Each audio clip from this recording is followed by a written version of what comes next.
Sí. Está cerrado. Ya lo he por día. La quiero abrir por día. Nos lo vamos. Nos lo vamos, que está cerrado.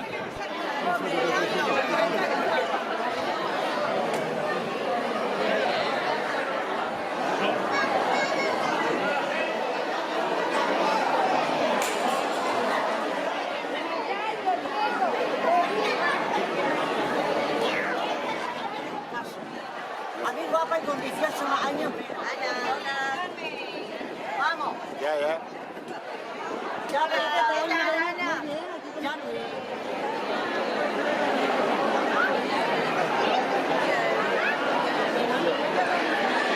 Ah, mira. Muy bien. Así es que maravillosamente está el día hoy. Hace un día fantástico. Saber a todos los afectados y familiares que la asociación dispone de recursos a vuestro alcance, como pueden ser asistentes sociales, asistencia psicológica, mesos de apoyo y muchos recursos más. Estos recursos son para enfermos, pero por desgracia que padecen esta enfermedad, pero también para sus familiares. Queremos que sepáis que nuestra asociación dispone de una sede en Jaraí de la Vera, ubicada en la Universidad Popular. Estamos todos los jueves de 5:30 a 7:30. Pues muy buenos días, encantado de estar en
una foto con loro, non lo vediamo.